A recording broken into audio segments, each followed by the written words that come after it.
नमस्कार. साहित्यप्रेमी भगिनी मंडळ पुणे आयोजित कैलासवासी नाह आपटे आणि कैलासवासी सरस्वतीबाई आपटे यांच्या स्मरणार्थ आयोजित केलेल्या कार्यक्रमात मी स्वाती यादव आपल्या सर्व उपस्थित सभासद भगिनी, साहित्यप्रेमी रसिक, सर्व कार्यकारिणी आणि विश्वस्त यांचं मनापासून स्वागत करते.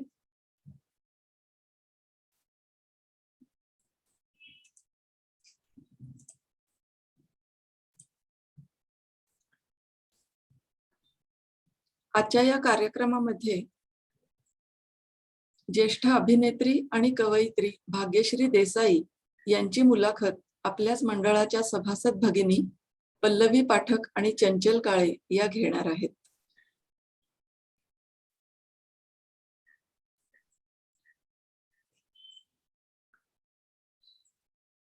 कार्यक्रमाला सुरुवात करण्यापूर्वी आपण साहित्यप्रेमी भगिनी मंडळाच्या कार्यकारिणी सदस्य यामिनीताई रानडे यांचा आज वाढदिवस आहे, तर त्यांना खूप मनापासून शुभेच्छा सर्व आपल्या सभासदांतर्फे. सर्वांना विनंती की त्यांनी आपले ऑडिओ आणि व्हिडिओ कृपया बंद ठेवावेत. यामिनीताईंना वाढदिवसाच्या खूप खूप शुभेच्छा. आपण पाहूया साहित्यप्रेमी भगिनी मंडळाची वाटचाल आणि कार्य समजावून देण्याचा एक छोटासा व्हिडिओ.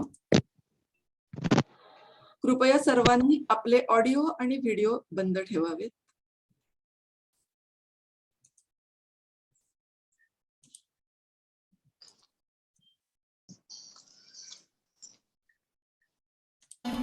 साहित्यावर समरसून प्रेम करण्याच्या उर्मीतून साहित्यप्रेमी भगिनी मंडळ या संस्थेची स्थापना संजीवनी मराठे, पद्मा गोळे, सरिता पत्की, शांताबाई किर्लोस्कर, सुधा साठे या पुण्यातील मान्यवर कवयित्री आणि लेखिकांनी 1965 साली केली.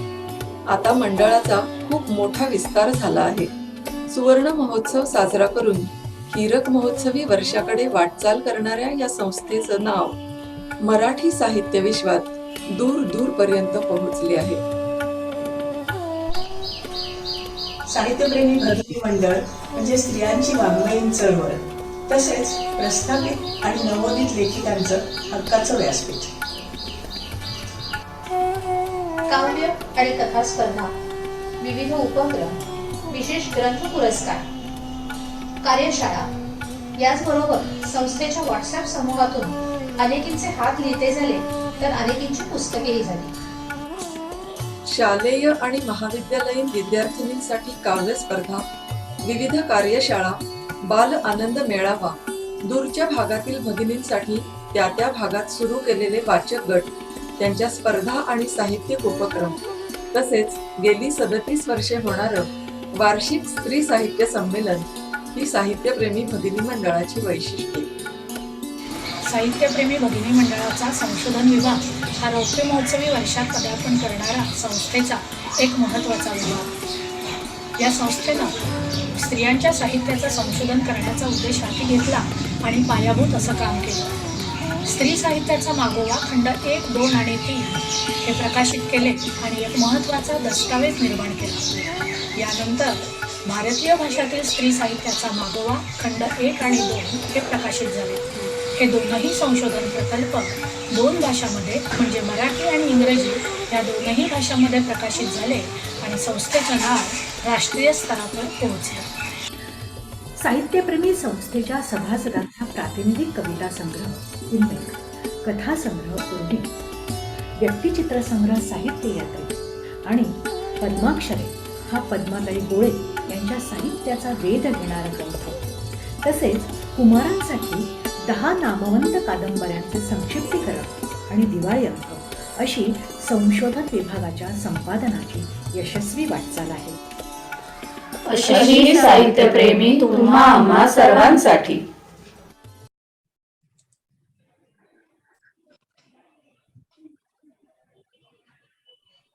आता आपण पाहूया. मी पल्लवी पाठक यांना विनंती करते की त्यांनी ज्येष्ठ साहित्यिक लेखक नाह आपटे यांचा परिचय करून द्यावा. पल्लवी पाठक.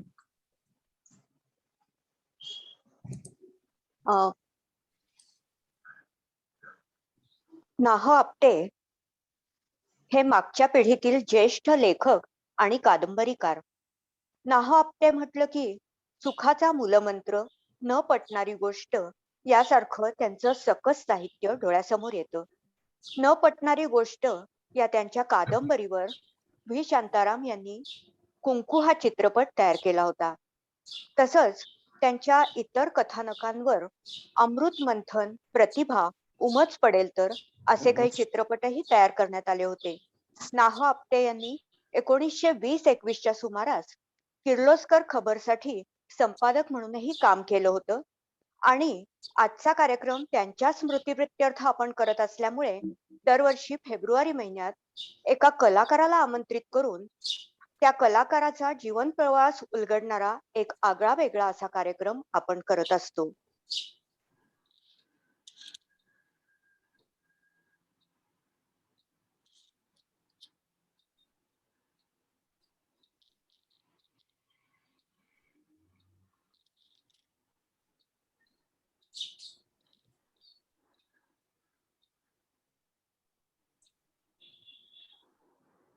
पल्लवी, एवढंच बोलणार आहेस? हो, नाह आपटे यांच्याबद्दल एवढंच. आजचा कार्यक्रम आपल्या एक भगिनी कैलासवासी मंगलाताई साठे यांनी पुरस्कृत केला आहे.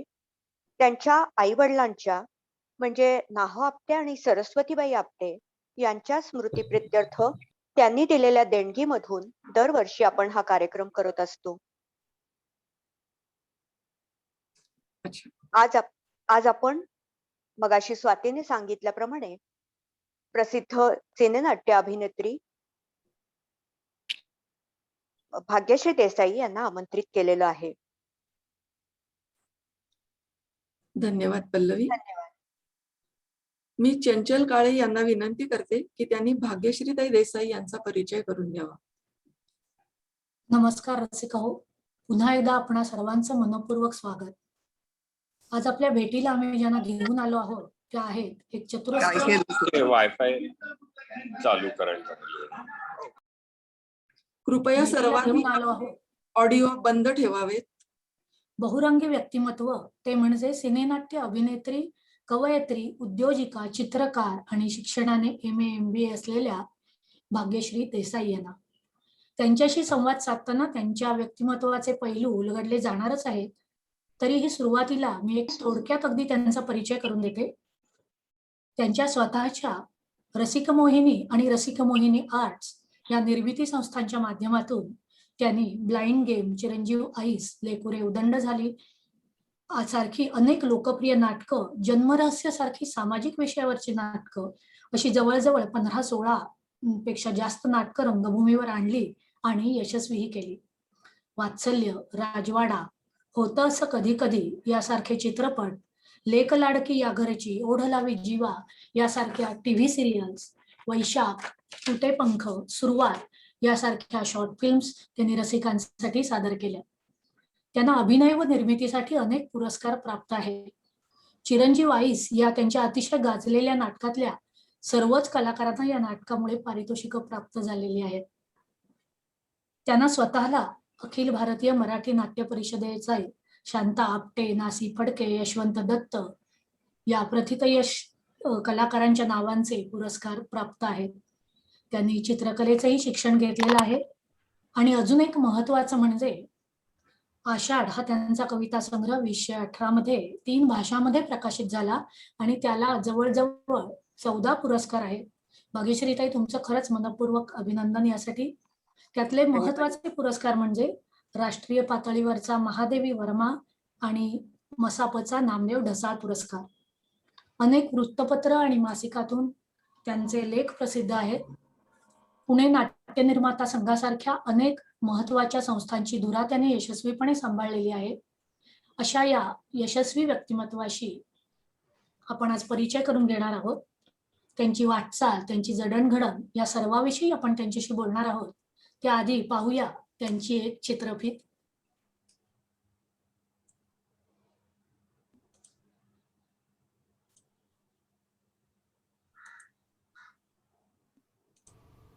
म्हणे कचदेवांवर तुझं प्रेम होतं.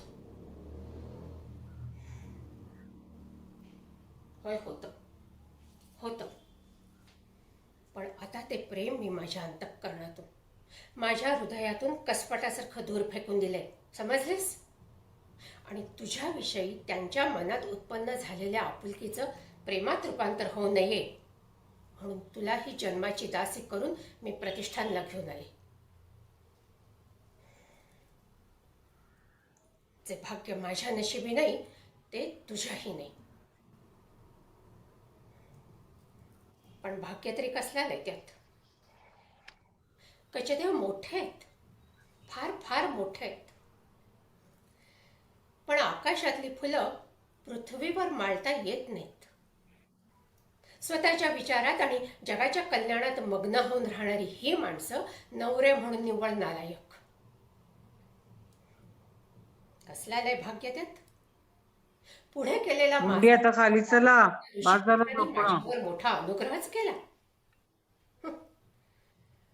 दारिद्र्याच्या विषामध्ये परमार्थाचा मध मिसळला म्हणजे त्याचे घोट रुचकर लागतात हे खरं.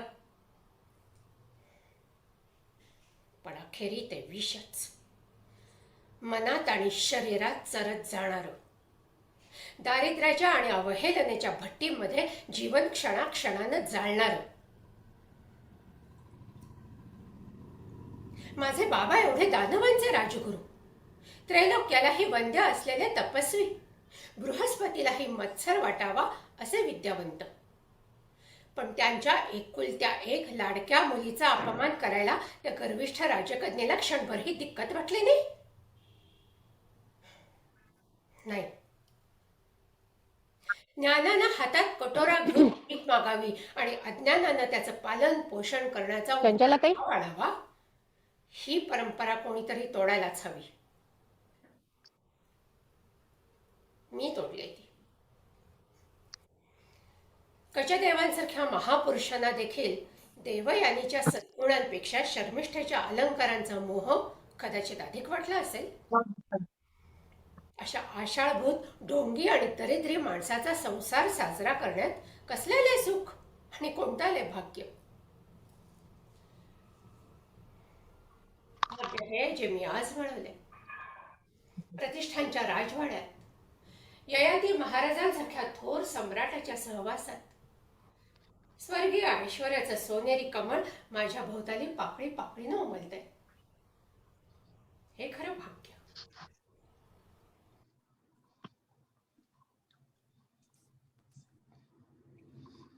सर्व सभासद भगिनींना पुन्हा एकदा नम्र विनंती, त्यांनी आपले ऑडिओ बंद ठेवावेत. बऱ्याच जणांचे सुरू आहेत.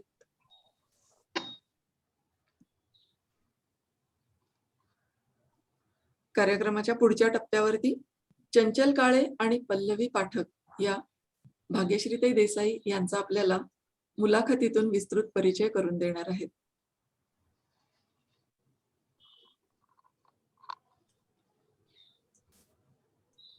आपण म्यूट आहात.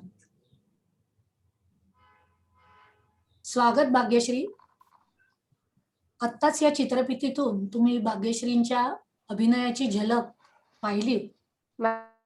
तर भाग्यश्री, मला तुम्हाला पहिला प्रश्न असा विचारायचा आहे की तुमची या क्षेत्रातली वाटचाल पाहिली की आम्हा सगळ्यांच्या मनातली एक उत्सुकता आहे ती अशी की काही घरातली मुलं कलाक्षेत्रातले अंगभूत गुण घेऊनच येतात. काहींच्या लहानपणी ते दुर्लक्षिले जातात तर काहींच्या घरात त्यांची जाणीवपूर्वक जोपासना होते. तर तुमचं लहानपण कसं गेलं आणि तुमचा सभोवताल कसा होता तुमच्या लहानपणी, त्याविषयी थोडंसं आम्हाला सांगा. नमस्कार सगळ्यांना. साहित्यप्रेमी भगिनी मंडळाच्या सर्व सदस्यांना माझा नमस्कार. आणि आज आपण मला इथे बोलवून माझ्या मुलाखतीचा कार्यक्रम आयोजित केलाय त्याकरता मनापासून सगळ्यांचे आभार. ऐकू येतंय का? जरा प्लीज सांगाल का मला? येतंय. हां, ओके, ठीक आहे. आता पुढे जाऊया का? दिसत नाहीये. दिसत नाहीये? तुम्ही दिसत नाही आहात. स्वाती सेंटरला घेतील त्यांना.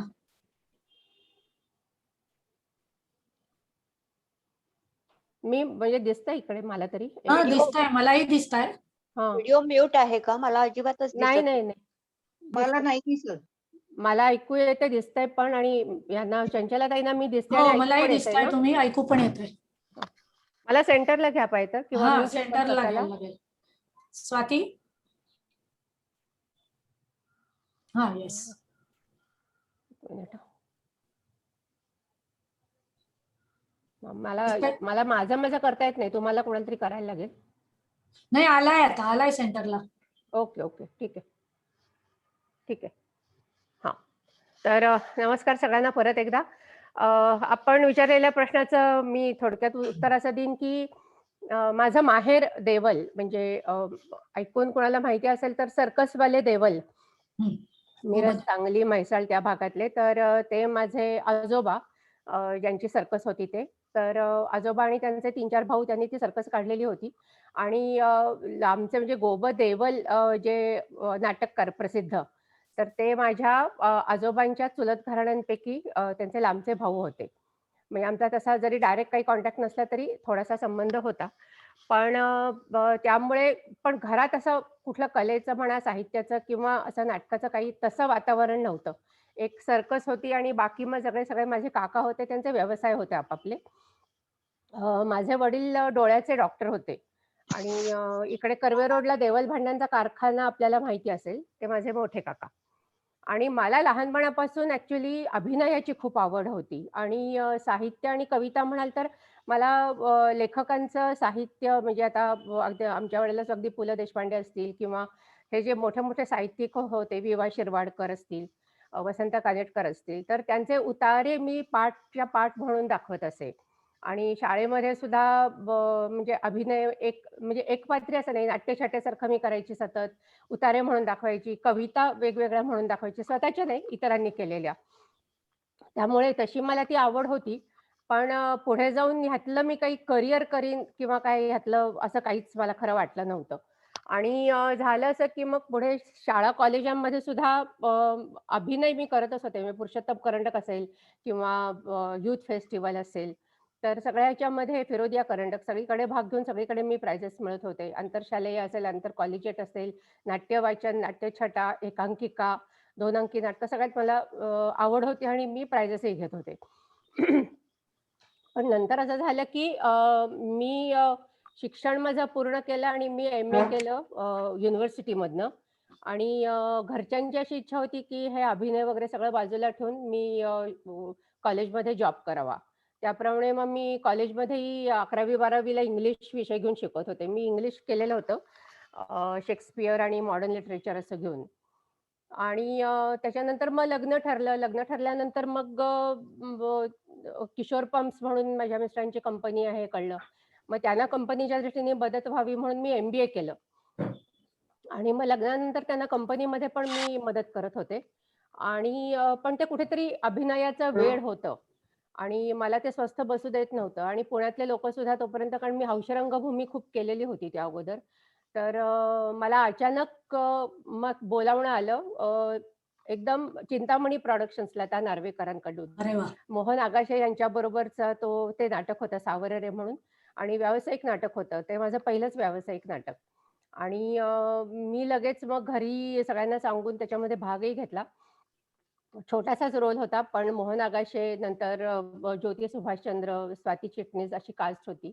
आणि त्याचे जवळ-जवळ मी 25 एक प्रयोग केले. पण नंतर मग थोड्या घरच्या अडचणी, बरं मला त्या दौरे वगैरेची सवय नव्हती. त्यामुळे मग मी पुढे ते कंटिन्यू केलं नाही. पण तेवढ्यात मला लगेच ययाती देवयानी करता विचारणा झाली. पुण्याची ॲक्टिव्ह थिएटर्स म्हणून आहे त्यांच्या कंपनीकडनं, विजय वानकर वगैरे. मग त्याचे आम्ही जवळ-जवळ त्याचे तेव्हा पण 25-30 प्रयोग केले. दौरे वगैरे खूप केले. आणि एकाच वेळेस सगळं 2000 सालात एका वर्षात सगळं झालं. जोडीदार नावाच्या सिनेमाकरताही मला विचारणा झाली मुंबईतून. त्यामुळे हे तिन्ही प्रोजेक्ट्स मी एका वर्षात केले. त्यामुळे ते कुठेतरी ते पुन्हा आपण अभिनय करावा, आपण काहीतरी करत राहावं अशी एक ती उर्मी निर्माण झाली. काय झालं होतं? आणि स्टार्ट व्हिडिओ. काही नाही, तो प्रवास सुरूच होता. आणि बाकी मी म्हटलं तसं साहित्य किंवा ह्याचं मी स्फुटलेखन करत होते. म्हणजे थोडंसं कधीतरी मासिकातनं, पेपरमध्ये लिहीत होते. पण कविता तोपर्यंत केलेल्या नव्हत्या, हे खरं. त्यामुळे तुम्ही म्हणालात तसं आमच्या घराण्यात तर कुठे काहीच हे नव्हतं आणि मी प्रॉपर शिक्षणही असं घेतलेलं नव्हतं. पण करता जे काही शिकले वेगवेगळ्या दिग्दर्शकांकडून वगैरे, त्याचा मला खूप उपयोग झाला अभिनयाच्या बाबतीत. पल्लवी. माझा आवाज येतोय पण व्हिडिओ सुरू नाहीये मला वाटतं. नाही, तुमचा व्हिडिओ नाही दिसत आहे. स्वाती. नाही.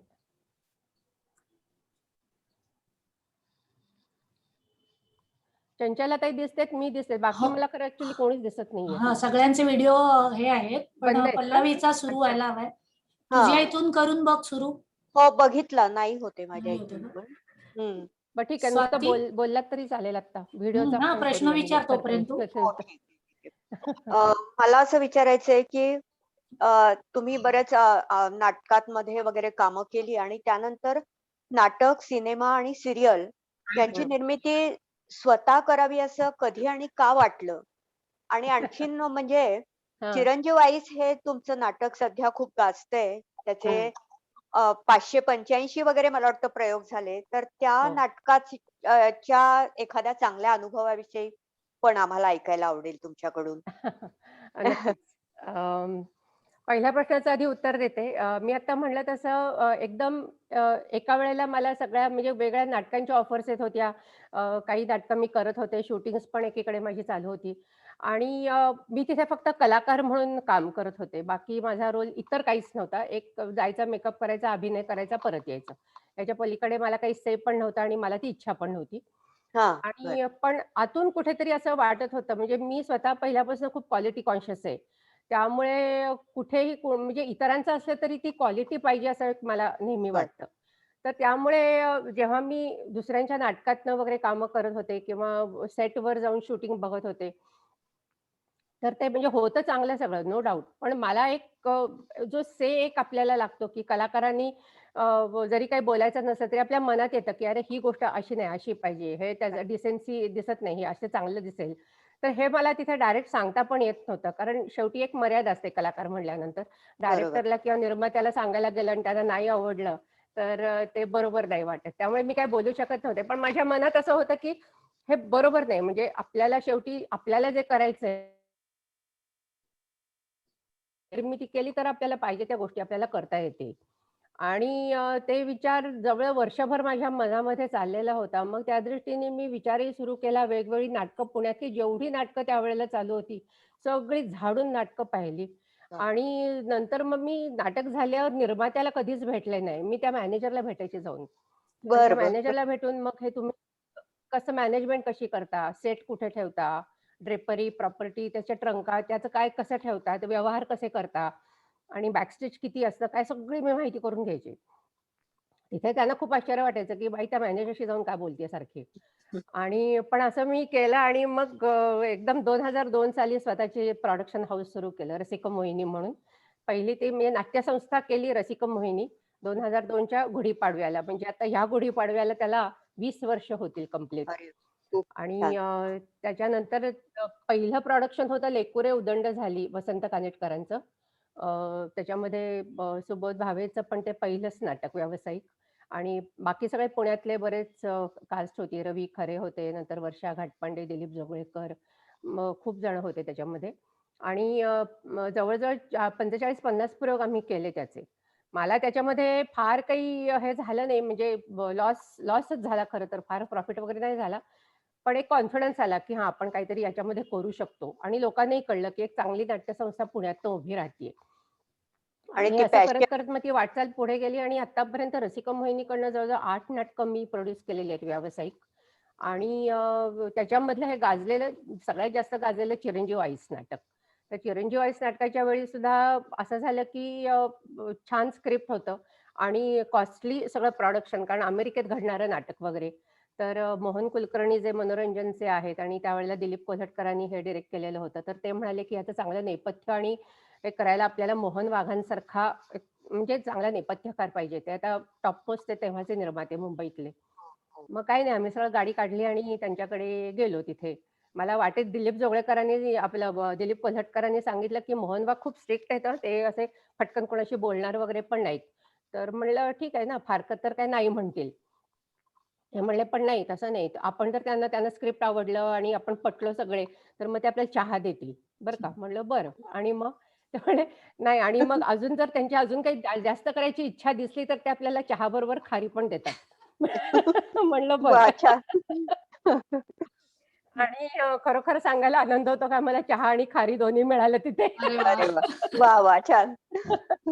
म्हणजे मोहन काकांनी फक्त त्यांचं नेपथ्यच करायचं मान्य केलं नाही, तर नेपथ्य म्हणजे प्रॉपर्टी, ड्रेपरी सगळ्याची खरेदी त्यांनी माझ्याबरोबर येऊन अगदी हाजी अली, क्रॉफर्ड मार्केट नंतर बांद्र्याला येऊन गोरेगाव सगळीकडे कॉस्ट्यूम सगळ्यांचे अगदी बुटापासून सगळे आम्ही त्यांच्याबरोबर खरेदी केली.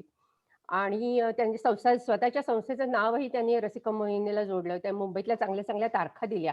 जोपर्यंत मी आत्तापर्यंत मुंबईत तोपर्यंत गेलेलीच नव्हते, म्हणजे माझं प्रोडक्शन घेऊन. तर तो मला चांगली संधी दिली तिथे आणि ह्यातली एक त्यांची आठवण एक फक्त मी सांगते मस्त. त्या नाटकामध्ये मी अमेरिकन वाईफ आहे. तर ते केस वगैरे त्याचे गोल्डन सगळे असतात त्याचे आणि ते एकदम वेगळाच तो लूक आहे. तर विग आम्ही तिथे विग मेकरकडनं करून घेतला तेव्हा आणि ते मला घेऊन शिवाजी मंदिरला गेले मुंबई दादरला. तर त्यांनी तिथल्या लोकांना सगळ्या सांगितले स्टेजवरचे लाईट्स लावा. तेव्हा नाटक नव्हतं त्या दिवशी आणि मला म्हणले, "हां, तुम्ही खाली बसा ऑडिटोरियममध्ये." त्यांनी तो विग असा स्वतः लावला डोक्यावर आणि मला म्हणले, "बघा कसे दिसतायत केस?" म्हणलं, "छान दिसतायत." तर ते म्हणले, "आता तो तुम्ही घाला आणि मी खाली बसतो आणि मग मी बघतो." मग मी पण तो विग घातला. तर त्यांनी पण खाली जाऊन पाहिलं. ते म्हणाले, "दिसतोय चांगला." पण मग लगेच त्यांनी त्या विग मेकरला सांगितलं, "इथे शाईन खूप जास्त होतंय, गोल्डन खूप जास्त होतंय. थोडासा त्याच्यामध्ये ब्राउन रंग टाक." म्हणजे इतके त्यांनी बारकावे त्याच्यामध्ये पाहिले. आणि होता मग नाटकाचा खर्च इतका वाढत चालला होता, की मला शेवटी वाटायला लागलं, बापरे! कुठच्या कुठे जातंय प्रोडक्शन. मग मी हळूच एक दिवशी त्यांना म्हणलं, "काका आपण असं करूया का, की ड्रेसेस वगैरे म्हटलं अगदी प्रत्येक ड्रेस कशाला विकत घ्यायला पाहिजे ना. आता अमेरिकेतल्या बायका जीन्स आणि टी-शर्ट वगैरे घालतात." म्हणलं आणि माझ्याकडे आहे, मी त्यातलं वापरीन म्हणलं, खर्च खूप होतोय.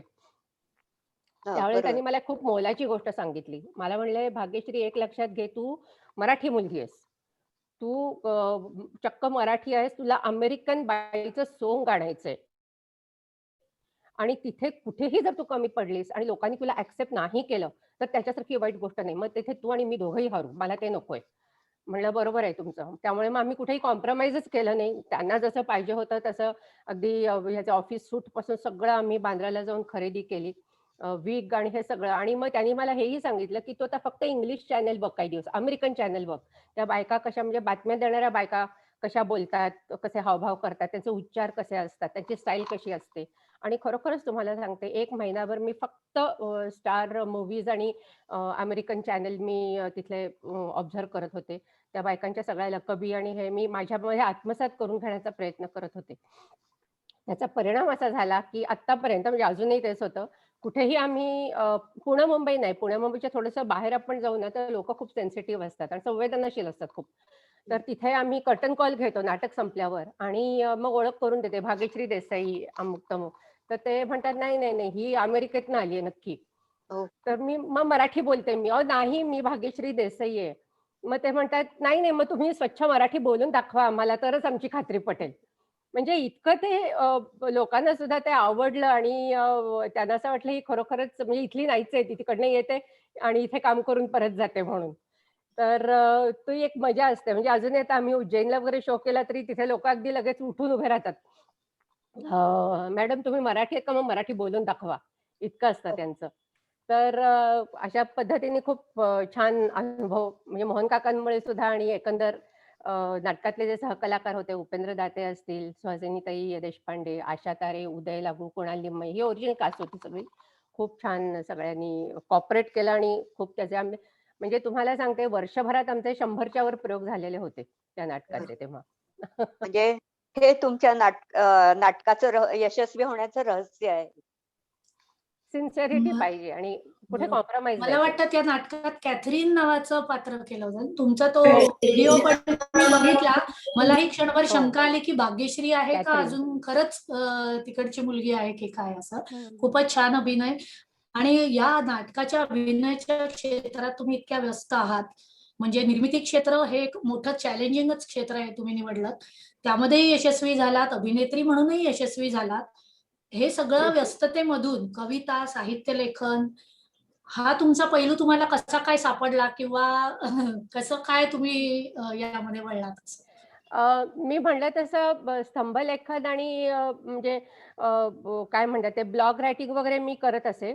आता म्हणजे उदाहरणार्थ सामना जो पेपर आहे तर त्याच्यामध्ये दर रविवारी माझं किचन नावाचं एक सदर त्यावेळेला मी लिहित असे. दर रविवारी ते यायचं आणि त्याच्यामध्ये सेलिब्रिटी जे मोठे-मोठे असतात, मग त्याच्यामध्ये अगदी डॉक्टर्स असतील, ॲक्टर्स असतील, मोठे वकील असतील, तर त्यांच्या मुलाखती घेऊन ते स्वतः म्हणजे तो पुरुष असेल तर तो किचनमध्ये नक्की काय करतात, ते चहा कसा बनवतात, कधी बायकोला विश्रांती देतात की नाही आपल्या वगैरे अशी त्यांच्या ती मुलाखत वगैरे मी घेत असे.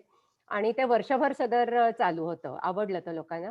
आणि नंतर मग मला सोडायला लागलं कारण माझी म्हणजे इतर बाकीचे प्रयोग आणि ह्याच्यामुळे मला मग ते जमेना खरं तर. पण वेगवेगळ्या मासिकातनंही मी संस्कार भारतीची पण जी नियतकालिका वगैरे निघाली किंवा त्याच्यातनंही मी लिहित असे. आणि तुम्हाला सांगते खरोखरच म्हणजे ह्या माझ्या दृष्टीने अजूनही हे एक आश्चर्याचीच गोष्ट आहे. 2013 ते 14च्या दरम्यान कधीतरी मला अचानक कविता सुचायला लागल्या. म्हणजे त्याचं काय कारण आहे मला अजूनही माहिती नाहीये. आणि सुचायला लागल्या त्या नुसत्या सुचायला लागल्या नाही, तर इंग्लिश, हिंदी आणि मराठी अशा तिन्ही भाषेत सुचायला लागल्या. अरे वाह! म्हणजे मी जरी शिकलेले तिन्ही भाषेमध्ये होते तरी शेवटी आपलं सुचणं. मराठी म्हणल्यानंतर प्रभुत्व मराठीवर असतं. पण इंग्लिशमध्येच पहिल्या मी लिहिल्या, मग नंतर मराठीत लिहिल्या, मग हिंदीमध्ये लिहिल्या. आणि मग त्या मी हळू-हळू Facebookवर वगैरे पण टाकायला लागले, की म्हणलं लोकांचा एक जरा अंदाज यायला, की कसं वाटतंय काय आणि एक म्हणजे तोंडावर असेल किंवा काय माहीत नाही, पण ते आवडतंय असं म्हणायला लागले सगळे. आणि त्याच्यानंतर मग बरं मी तेवढ्या त्या 2013-14 पासून ते 2018 सालापर्यंत जवळ-जवळ माझ्या 100 ते 125 कविता लिहून पण झाल्या त्या वेळेच्यात. आणि त्यातल्या हिंदी कवितांचा मी एक उल्लेख एवढाच करीन, की अजूनही तेच होतं. हिंदी कविता मला फक्त पहाटे 2:30 ते 3:30 एवढ्याच वेळात सुचतात. ओह! बाकी इंग्लिश आणि मराठी सुचतात कधी पण. पण हिंदी कविताची वेळ ही फक्त 2:30 ते 3:30 पावणे 4 मध्येच असते. आणि त्याचं अजूनही मला छानच. एवढं उलगडलेलं नाहीये काय होतं ते. खरंच कोरडं आहे.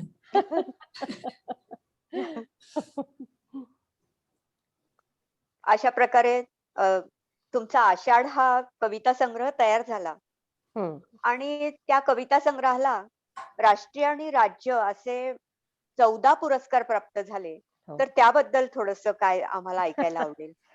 हो, म्हणजे ते सुद्धा म्हणजे माझ्या दृष्टीने एक आश्चर्य असं आहे, की मी कविता म्हणजे मला आवड म्हणून मी कविता करत होते.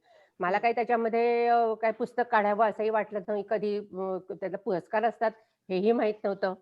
पण खरोखरच इतक्या कविता झाल्यानंतर मग मी आजूबाजूला बऱ्याच जणांची चौकशी केली, की कसं काय असतं काव्यसंग्रह काढायचा तर काय करायला लागतं वगैरे, वगैरे.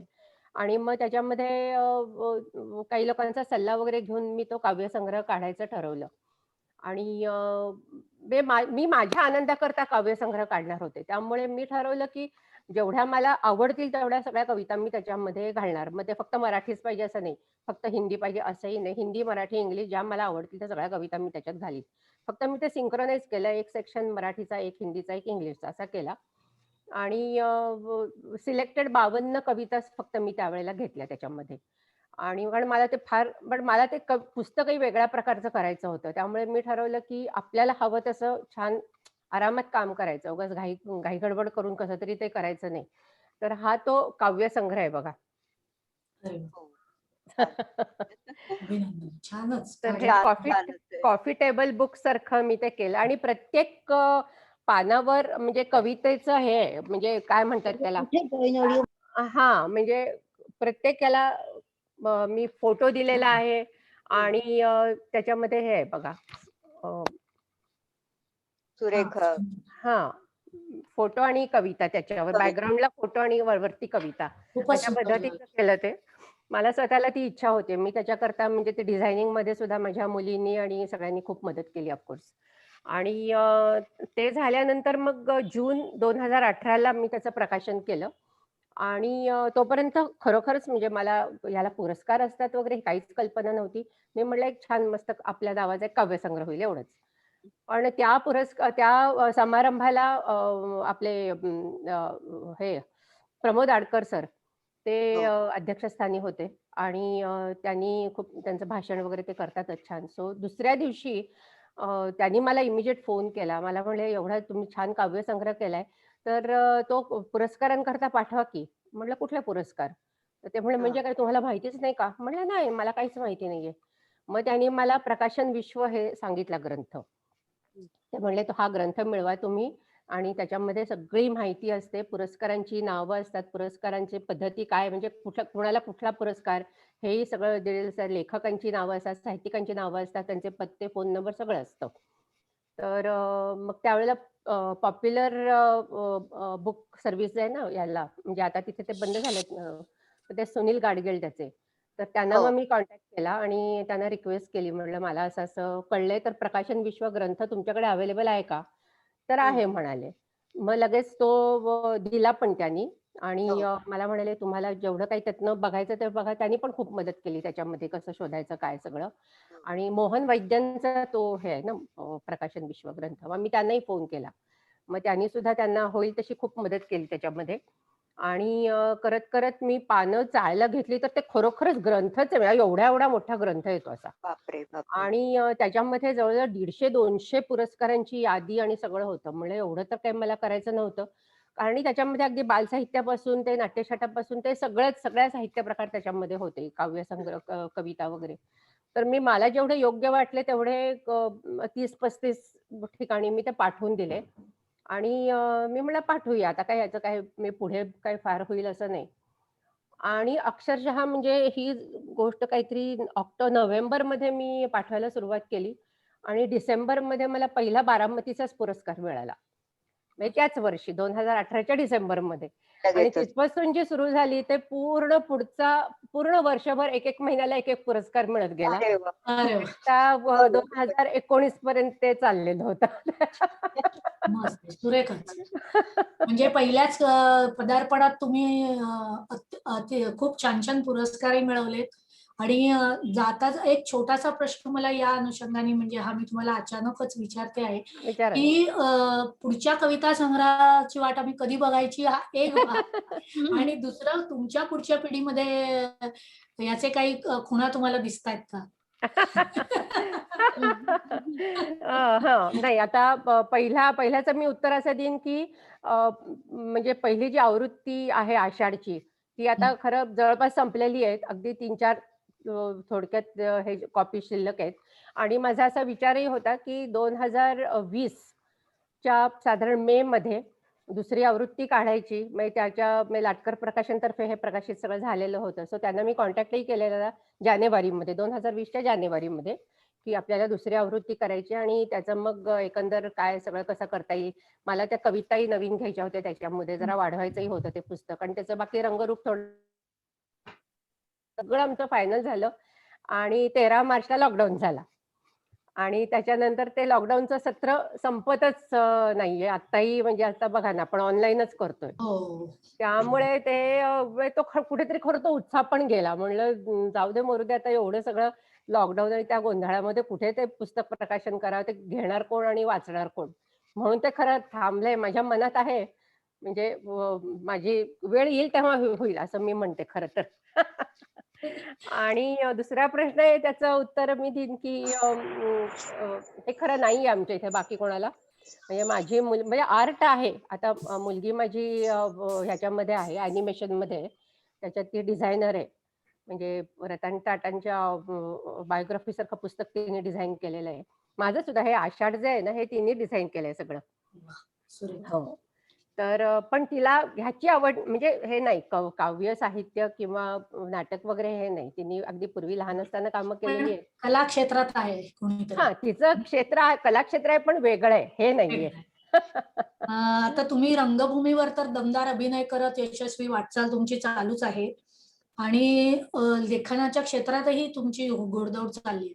तर मला असा म्हणजे आमच्या सहजच एक असा प्रश्न मनात आला, की ह्या दोन्ही ह्याच्यामध्ये म्हणजे कुठली भूमिका तुम्हाला आवडते? म्हणजे नाटकाविषयी नाही विचारत मी. लेखिका ही भूमिका आवडते का अभिनेत्री ही भूमिका आवडते? म्हणलं तर अवघड प्रश्न आहे. हा. कारण पाहायला गेलं तर आपल्याच व्यक्तिमत्वाचे हे आपले पैलू जे असतात ते आपल्याला आवडतातच तसंही. पण त्यातल्या त्यात अगदी सांगायचं झालं तर अभिनय हे कसा माझा मी म्हणलं तसं वयाच्या 6व्या-7व्या वर्षापासून आहे. म्हणजे अगदी के-जीमध्ये असल्यापासून सुद्धा मी गॅदरिंगच्या रूपाने का होईना किंवा नाट्यछटेच्या रूपाने सतत अभिनय पुन्हा कुठे ना कुठल्या स्वरूपात करत आलेली आहे. आणि लिखाणाचं म्हणाल तर हे बऱ्यापैकी नंतर डेव्हलप झालंय. त्यामुळे मी असं म्हणेन की अभिनय ही पूर्ण बॅकग्राऊंड राहिली आत्तापर्यंत माझ्या बाबतीमध्ये. आणि त्याच्यामध्ये मग चित्रकला असेल, चित्रकलेचं 8 वर्ष मी शिक्षण घेतलं. त्याच्यामध्ये म्हणजे पेस्टल, ऑइल आणि ह्याच्यामध्ये चारकोलमध्ये वगैरे खूप पोर्ट्रेट्स आणि लँडस्केप्स वगैरे केली. पण ती फेज होती. ती एक 8-10 वर्ष केली आणि मग अभिनयाला पुन्हा प्राधान्य दिलं आणि त्यामुळे ते थांबलं. लिखाणाचंही तेच झालं. लिखाण मी म्हणलं तसं सामनामध्ये वगैरे मी लिहित होते. पण ते अभिनयाचं आल्यावर ते थांबवलं मी. कविताचंही आता 2013-14 पासून मी करतेय. कवितेला एक बरं असतं, की त्याला वेळ वेगळा द्यावा लागत नाही. त्या सुचत जातात. त्यामुळे हां, ते सुचलं की आपण लिहून टाकतो. पेंटिंगला तुम्हाला वेळ द्यावा लागतो, लिखाणाला वेळ द्यावा लागतो. तसं कवितेला वेळ नाही द्यावा लागतो. त्यामुळे कविताही माझी लाडकी आहे आणि अभिनय तर आहेच. आहेच. पल्लवी. हो हो. माझं त्यांचा व्हिडिओ गेलाय बहुतेक. कविता आणि अभिनय दोन्ही गोष्टी तुमच्या आवडत्या आहेत. आणि ब्लाइंड गेम हे सुद्धा नाटक तुमचं आता विशेष गाजतंय. पण मला असं म्हणायचंय की तुम्ही मगाशी म्हणालात त्याप्रमाणे कोविडमुळे नाटकाचे प्रयोग थांबले आहेत. तर मी आधी पुढचा प्रश्न विचारण्या अगोदर एक सदिच्छा व्यक्त करते की नाटकाचं म्हणजे हाऊसफुलचा बोर्ड आपल्याला सगळ्यांना बघायला मिळो आणि फक्त नाटकापुरतंच नाटकापुरतंच नाही तर सर्वच क्षेत्रात सर्वच व्यवहार सुरळीतपणे पहिल्यासारखे चालू हो हो ना. अशा सदिच्छा खरंय. आधी व्यक्त करते.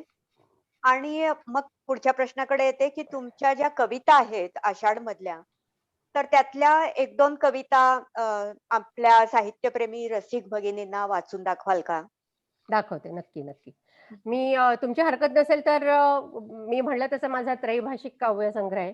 हो. एक छोटी मराठी, एक हिंदी आणि एक इंग्लिश. अशा हो. वेगवेगळ्या राहिल्या तर तुम्ही ठरवा. काही हरकत आवडेल मला. काहीच हरकत नाही. आवडेल चालेल. आम्हाला. Okay, okay.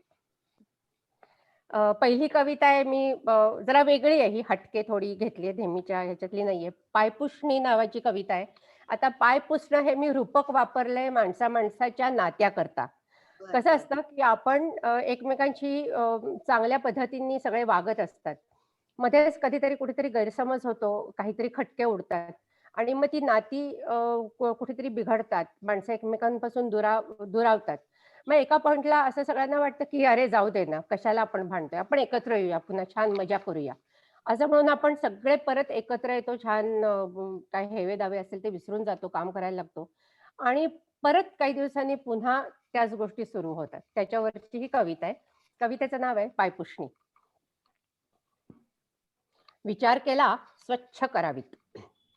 विचार केला स्वच्छ करावीत. मळकट कळकट झालेली पायपुसणी म्हटलं आज धुवूनच टाकावीत. लाल, निळी, हिरवी, पांढरी. लाल, निळी, हिरवी, पांढरी निस्तेज झालेली केविलवाणी पायपुसणी म्हटलं आज धुवूनच टाकावीत. दुमडलेले कोपरे, वर खाली झालेले आकार. दुमडलेले कोपरे, वर खाली झालेले आकार, अडकलेली धूळ आणि केरकचरा म्हटलं आज धुवूनच टाकावीत. साबण लावून खसा घासली. साबण लावून खसा घासली. आईच्या मायेनी काळजी घेत एकदाची सगळी धुवून टाकली. रंग, पोत, आकार बिघडायला नको उन्हात. रंग, पोत, आकार बिघडायला नको उन्हानं म्हणून निगुतीने हलकेच झटकून सावलीत वाळत टाकली. संध्याकाळी सुकल्यावर ती सुंदर चकचकीत पायपुसणी पसरली प्रत्येक दारापाशी पुन्हा तुडवण्यासाठी आपल्याच पायांनी, पुन्हा तुडवण्यासाठी आपल्याच पायांनी. वा वा. वा वा. खूप खूप छान. हो, ओके. आता दुसरी कविता मी हिंदी घेते. ही अशीच मला पहाटे सुचलेली कविता आहे. हो, हिंदी पहाटे सुचतात हिंदी कविता सगळ्या पहाटे सुचतात. अजूनही मी रात्री उठते मध्येच. असो. कवितेचं नाव आहे आज भी अभी भी. आज कहते हैं हम ये नजदीकी बातें, आज कहते हैं हम ये नजदीकी बातें जो कह नहीं पाए कभी जब तुम होते थे सामने. गुजरते थे तुम जिस मोड़ से कभी कभी, गुजरते थे तुम जिस मोड़ से कभी कभी, खुशबू तुम्हारी बरकरार है वहां आज भी अभी भी. जिस झूले पे बैठ के शायरी लिखते थे तुम कभी कभी, जिस झूले पे बैठ के शायरी लिखते थे तुम कभी कभी, उसी झूले पे बैठकर तुम्हें याद करते हैं हम आज भी अभी भी.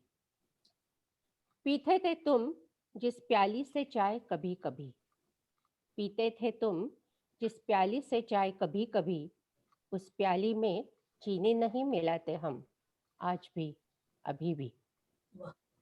कहते थे तुम पुरानी यादें दोहराने से क्या फायदा कभी कभी, कहते थे तुम पुरानी यादें दोहराने से क्या फायदा कभी कभी. पर सच कहूं तो वही यादें मेरे जीने का मकसद है आज भी अभी भी आज भी अभी भी. वा, सुरेख सुरेख. वा. आणि शेवटची कविता इंग्लिश घेते मी, इनोसन्स. याच्या मागची थोडीशी बॅकग्राऊंड अशी आहे, आम्ही बेळगावला एका लग्नाला गेलो होतो आणि लग्नाच्या इथे कळलं की ते नवरा नवरी आहे ते केजी पासून एकमेकांच्या प्रेमात होते. आता बापरे. केजी पासून एकमेकांच्या प्रेमात मला तर कळलंच नाही. म्हणलं हा काय प्रकार आहे. पण असो, ते त्यांचं पपी लव्ह म्हणतात काय ते असेल त्यावेळेला. आणि त्याच्यावर मी खूप वेळ नंतर विचार करत होते आणि मग गाडीतनं बेळगावहून पुण्याला परत येताना मला ही कविता अचानक सुचली. बरं त्यावेळेला गाडी चालू होती, लिहिता पण येत नव्हतं. मग जमेल तसं मी मोबाईलमध्ये ते टाईप करत गेले आणि हा. घरी आल्यावर मग ती जरा फायनल केली.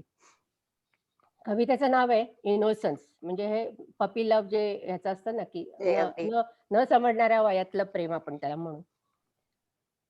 I was too young to understand then. I was too young to understand then why my heart beat so fast when I saw you walking through my lane. Days passed by and still it amused me why I wanted you to talk to me. All of a sudden, you just vanished. All of a sudden, you just vanished. But though you were physically absent, in my mind, you were always present. This puzzled me. I thought, then asked my mom. She just nodded and brushed it off. Finally, after a few years again, I saw you walking through my lane. Finally, few years again, I saw you passing through my lane and was completely mesmerized by your presence.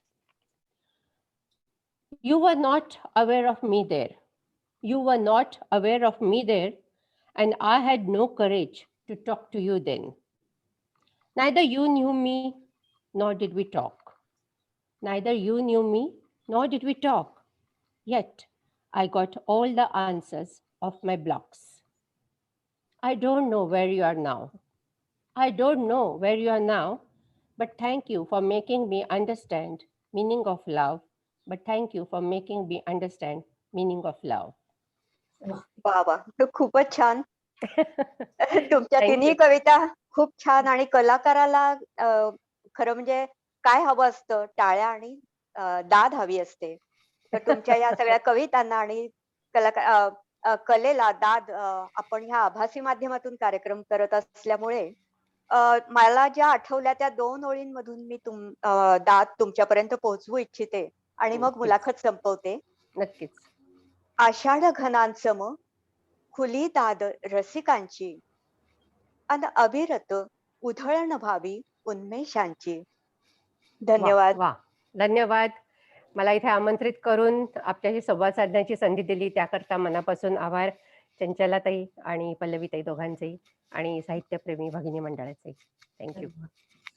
Bhagyashree ताई आज आपल्या भेटीला त्यांच्या व्यस्त कार्यक्रमामधून आलेले आहेत. लवकरच त्यांना आपल्याला प्रत्यक्ष भेटण्याची संधी मिळेल अशी आशा व्यक्त करते. आणि नक्कीच ते नक्कीच आल्या त्याबद्दल त्यांचे आभार मानते. तसंच या कार्यक्रमाला आपण सगळ्या भगिनी उत्सुकतेने रसिक लोक उत्सुकतेने आपण हा कार्यक्रम बघायला आलात. ही मुलाखत रंगत गेली ती केवळ तुमच्या उपस्थितीमुळे आणि भाग्यश्री ताईंनी दिलखुलास दिलेल्या उत्तरांमुळे. त्यामुळे मी सर्वांचे मनपूर्वक आभार मानते आणि या मुलाखतीचा कार्यक्रम इथेच संपला असं जाहीर करते. पुन्हा एकदा आभार सगळ्यांचे. थँक्यू.